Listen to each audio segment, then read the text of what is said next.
தமிழக முதல்வரான தளபதி விஜய் அவர்களுக்கு 2 குழந்தைகள் இருக்காங்க. ஒருவர் ஜேசன் சஞ்சய், மற்றொருவர் திவ்யா சாஷா. ஜேசன் சஞ்சய் அவர்கள் சமீபத்துல தான் அவருடைய சிக்மா படப்பிடிப்பை முடிச்சாரு. ஒரு சில வாரங்களுக்கு முன்பாக இவருடைய படத்தின் ரிலீஸ் தேதி வெளியாச்சு.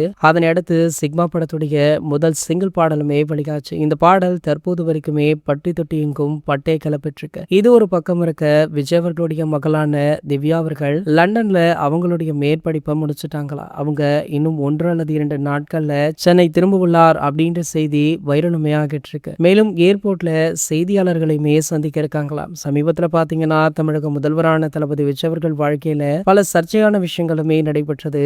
அவங்களுடைய மனைவியான சங்கீதா அவர்கள் மனு தாக்கல் பண்ண விஷயம், அதன் பிறகு த்ரிஷாவுடன் இவர் திருமணத்திற்கு சென்றது, பதவியேற்பு விழாவில் த்ரிஷாவும் அவங்களுடைய அம்மாவுமே கலந்து கொண்டது, கடைசியாக இயக்கியவர்களுடைய அம்மாவின் மறைவிற்கு கூட த்ரிஷாவுடன் விஜய் அவர்கள் வந்து இறங்கியது அப்படின்னு சொல்லி பல சர்ச்சையான விஷயங்களுமே ஒரு பக்கம் போய்கொண்டிருக்கு. ஸோ ஆகையால அதனை பற்றிய கேள்விகளுமே திவ்யாவிடம் கேட்கப்படுமா அப்படின்ற எதிர்பார்ப்புமே இருந்துட்டு இருக்கு. இது போன்ற செய்திகளை பத்தி நீங்க உடனே தெரிஞ்சுக்க நம்மளுடைய சேனலை மறக்காம சப்ஸ்கிரைப் பண்ணிக்கோங்க.